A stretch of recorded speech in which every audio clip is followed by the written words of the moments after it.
Recently Google ने announce किया है कि वो एक भारत में विशाखापट्टनम में डेटा सेंटर यहाँ पे शुरू करेंगे जो 15 बिलियन डॉलर की इन्वेस्टमेंट से बनेगा। डेटा सेंटर जो रहेगा वो गीगावाट स्केल का रहेगा। गीगावाट स्केल यानी उस डेटा सेंटर में जो भी इलेक्ट्रिसिटी रहेंगी वो गीगावाट लेवल पे रहेंगी। अगर हम बाकी डेटा सेंटर देखते हैं तो वो 20 to 100 मेगावाट स्केल के रहते हैं, यानी वहाँ पे 100 मेगावाट तक वहाँ पे इलेक्ट्रिसिटी कंज्यूम होती है। तो गीगावाट स्केल यानी 10 टाइम्स बड़ा है उन बाकी डेटा सेंटर से।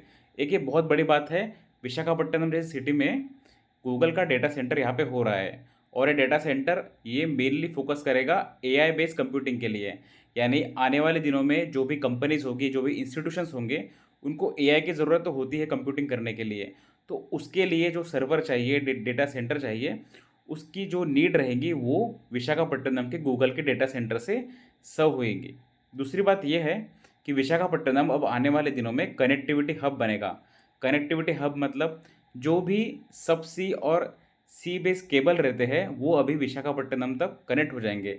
तो इसकी वजह से एक बेनिफिट ये भी रहेगा कि विशाखापट्टनम अभी ग्लोबल स्टेज पे एक कनेक्टिविटी हब के रूप में भी जाना जाएगा। तीसरी अच्छी बात यह है कि भारत में अगर हम देखते हैं तो आईटी सर्विसेज का जो पेनिट्रेशन हुआ है वो चेन्नई, बैंगलोर, पुणे, हैदराबाद जैसे सिटी में हुआ है।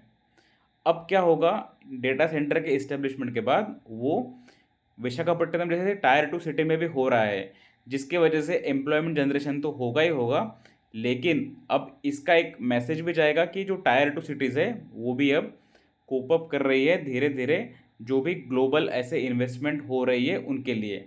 तो ये बहुत अच्छी बात है।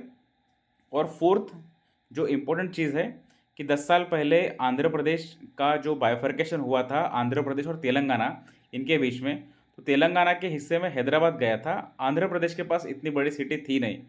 अब आने वाले दिनों में अगर होप्स हो कि विशाखापट्टनम एक बहुत बड़ा डेटा सेंटर के रूप में विशाखापट्टनम की अब यहाँ पे एक आइडेंटिटी हो गई है, तो आने वाले दिनों में यहाँ पे और ज़्यादा निवेश होगा और ये सिटी भी एक प्रकार की हब हो सकती है जो फ्यूचर रेडी टेक्नोलॉजी जिसे कहते हैं हम एआई, आईओटी, तो उसके लिए ये सिटी केटर करेगी।